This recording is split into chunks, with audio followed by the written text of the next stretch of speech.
we want to take a look at converting between polar coordinates and rectangular coordinates, or Cartesian coordinates. And the way we do that is we have to get both coordinate systems drawn in a consistent way, one on top of the other. So here we go. What we're going to do is we take your standard coordinate system, x, y, and on top of that I'm going to put the polar coordinate system. And to do that, I'm going to align the pole of the polar coordinate system with the origin of the xy coordinate system. And I'm going to put the polar axis in the direction of the positive x-axis. Okay? In that way, any point out here is going to have both an x and a y coordinate, and it's going to have an r and a theta coordinate. And I'll do the polar coordinates in red and the Cartesian coordinates in blue. So the way this works here is that, well, the r is the distance away from the pole, which is also the distance away from the origin. I'm calling that r. The angle is the angle measured from the polar axis, so that's the angle theta right there. So there's your polar coordinates. Now the rectangular coordinates are like this. Drop a perpendicular here, and the x-coordinate is the distance from the origin horizontally, and the y-coordinate is the distance from the origin vertically here. So this is y.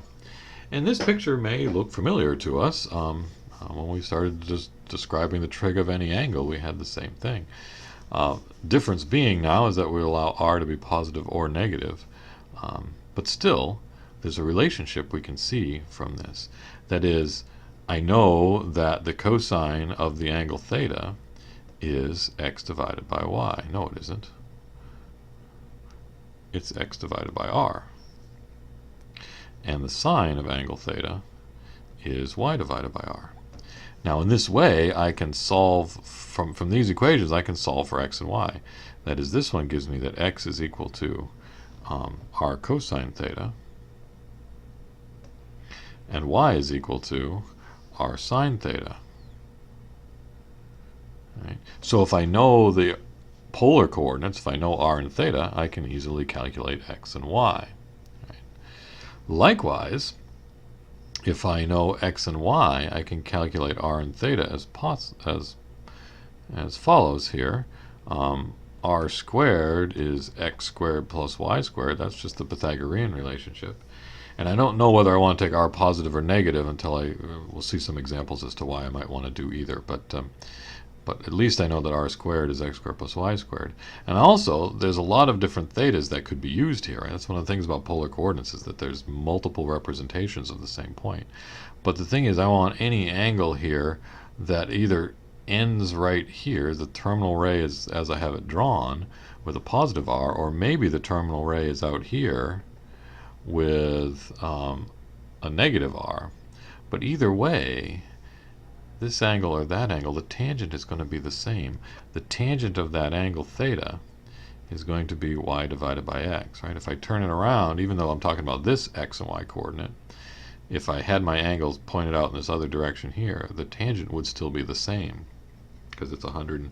That angle is 180 degrees off from this one, or pi radians off, and the tangent down here is the same as the tangent up there. Okay, so here's my basic conversion equations. Let's highlight these in yellow, maybe.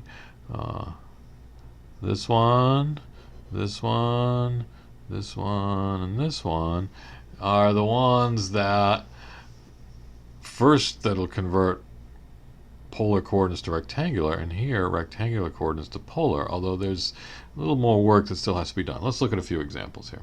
Okay, so what if I start with a point? Let's say xy is how about 4, 4, right? Do a simple one to start with here. 4, 4. Oh, let's plot that point, right? And this, I always like to draw the picture rather than just relying on the formulas. Let's plot the picture here. If I move over 4 and up 4, I've got that point, 4, 4. So that's xy is 4, 4. I need to know what's r and what's theta. Right. pretty straightforward here to just see that the r is the square root of 4 squared plus 4 squared, which would be 4 times the square root of 2, and that theta, well, I can recognize that angle, theta is equal to pi over 4.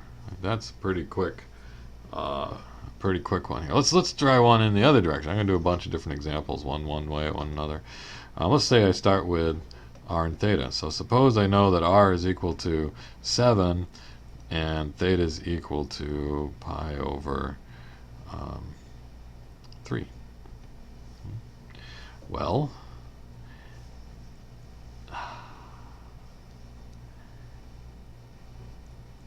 do I remember the formulas, or do I just draw the picture and figure the answer out here? Angle of pi over 3 is about here, radius 7. I want to know what's the x and the y coordinates. Well, the x coordinate here is going to be the hypotenuse times the cosine of the angle. This is an angle of pi over 3. And the y is going to be 7 times the sine of that angle.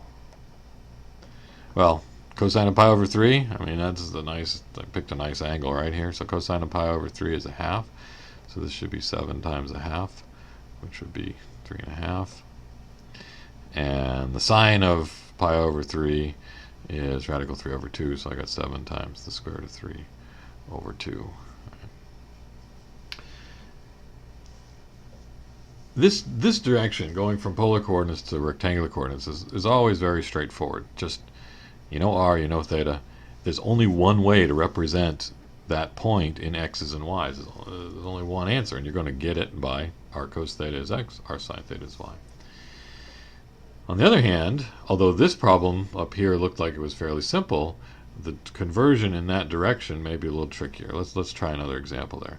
Let me give, oh, what just happened? Let's say that I know that xy is equal to, oh, how about negative 3 comma 4. Okay. So I know where that is. I know what that picture looks like. 1,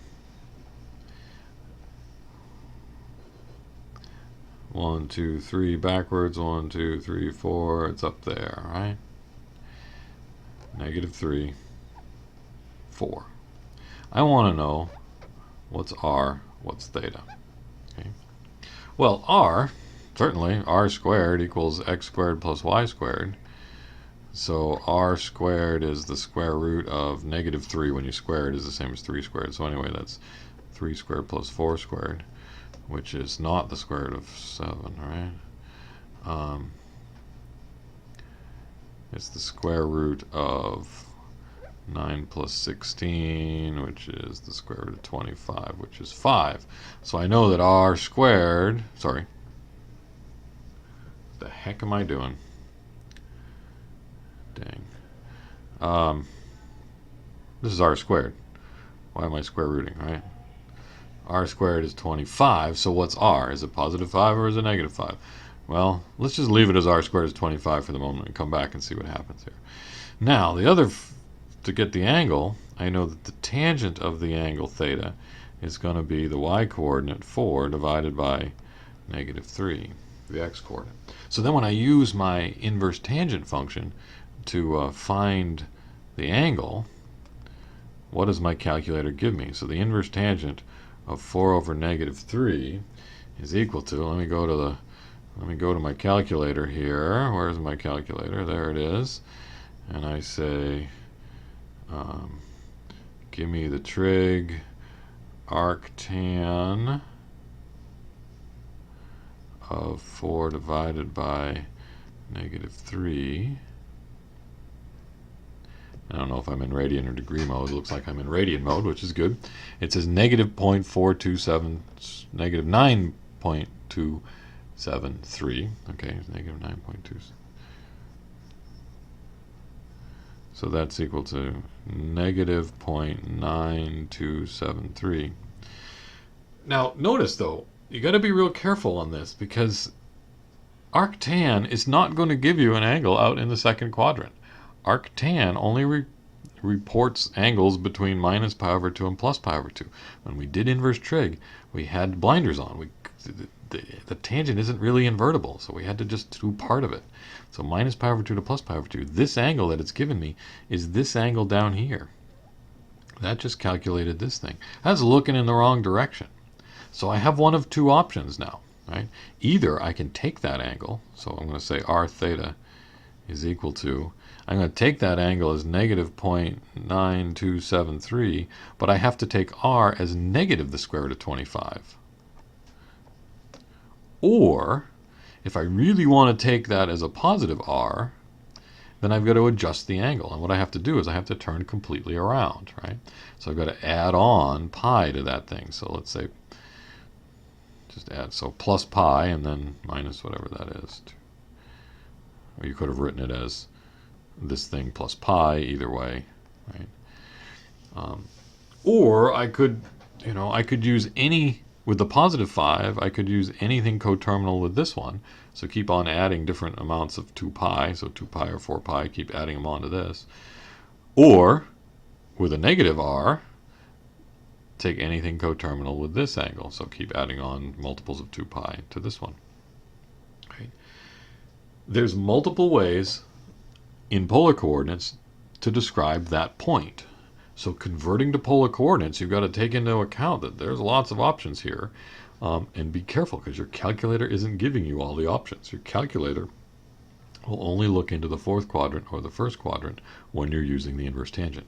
You need to have enough knowledge of where that point is, draw the picture, to see how you need to adjust, either by taking the r negative or by adjusting the angle by pi. Okay, you should try some of these. Anyway, convert. The formulas work here. First two will convert polar to rectangular. The second two convert rectangular to polar.